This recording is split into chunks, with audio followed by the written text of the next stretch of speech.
नमस्कार दोस्तों, आज का वीडियो बहुत ही मार्मिक होने वाला है। मरने से पहले द्रोणाचार्य ने कर्ण को कौन सा सत्य बताया। गुरु द्रोणाचार्य जो कौरवों के सेनापति बने थे, अर्जुन के प्रहारों से गंभीर घायल हो चुके थे। उन्होंने अपने धनुष को त्याग दिया था। अंतिम क्षणों में उनके पास पहुंचा कर्ण के हृदय में एक तीव्र जिज्ञासा और पीड़ा थी। वह जानना चाहता था कि आखिर उसका जीवन इतना कठिन क्यों रहा और क्यों हमेशा उसे शूद्र पुत्र कहकर अपमानित किया गया।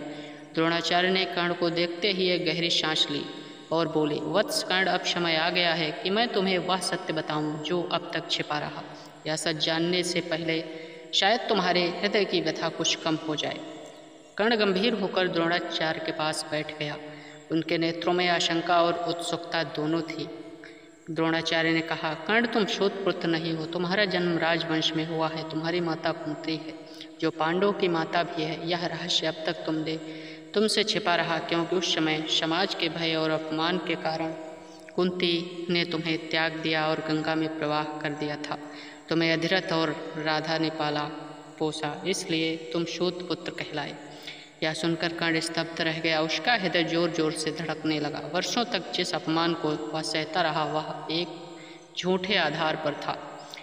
द्रोणाचार्य ने आगे कहा, कर्ण, तुम वास्तव में पांडवों के ज्येष्ठ भ्राता हो। युधिष्ठिर, भीम, अर्जुन, नकुल और सहदेव तुम्हारे छोटे भाई हैं। तुम्हारा खून राजवंश का है और तुमने वही तेज है जो पांडवों में है, परंतु दुर्भाग्य तुम्हें कौरवों की ओर खड़ा कर दिया। दुर्योधन ने तुम्हें मित्रता का सहारा दिया, किंतु उसने यह भी सुनिश्चित किया कि सत्य तुमसे छिपा रहे। कर्ण की आंखों में आंसू आ गए। वह सोचने लगा, अगर यह सत्य अपने पहले जान लिया होता तो क्या उसकी राह बदल सकती थी।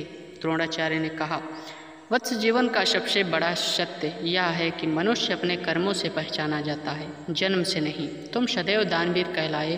तुमने अपनी प्रतिज्ञाओं को निभाया और अपने मित्र धर्म का पालन किया। यह तुम्हारे चरित्र की महानता है। भले ही समाज ने तुम्हें शूद्र पुत्र कहा, परंतु तुम सदैव वीर कर्ण रहोगे। याद रखो, वंश में बड़ी पहचान कर्मों की होती है।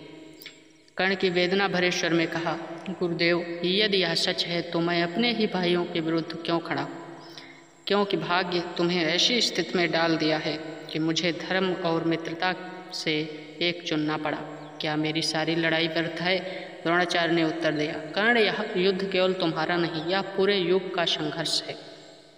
तुम दुर्योधन के प्रति मित्र धर्म निभा रहे हो, परंतु अंततः इतिहास तुम्हें तुम्हारे पराक्रम और दानशीलता के लिए याद करेगा। सत्य यह है कि तुम्हारा स्थान पांडवों के साथ था, किंतु नियत ने तुम्हें विपरीत दिशा में खड़ा कर दिया।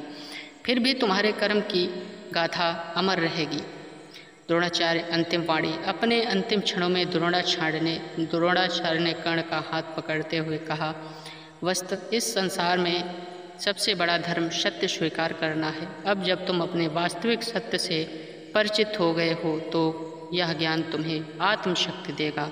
चाहे तुम युद्ध क्षेत्र में जीत पाओ या हारो, तुम्हारा नाम इतिहास में स्वर्ण अक्षरों में अंकित रहेगा। तुम केवल दुर्योधन के साथी नहीं, बल्कि इस धरती के सबसे महान दानी योद्धा कहलाओगे।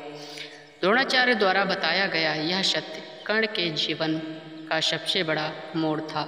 उसे पता चला कि यह वास्तव में पांडवों का ज्येष्ठ भाई राजवंश का रक्त है और उसका अपमान वर्षों के निरर्थक रहा। किंतु कर्ण ने इस सच के बावजूद अपने मित्र दुर्योधन का साथ नहीं छोड़ा, क्योंकि उसके लिए मित्र धर्म सर्वोपरि था। यही उसके व्यक्तित्व की महानता और त्रासदी दोनों थी। इस प्रकार मरने से पहले द्रोणाचार्य ने कर्ण को उसका वास्तविक वंश और पहचान का बताया, जिससे कर्ण का चरित्र और भी गहरा और विराट बन गया। दोस्तों, चैनल में बने रहिए और वीडियो अच्छा लगा हो तो लाइक, कमेंट, सब्सक्राइब जरूर करें। धन्यवाद।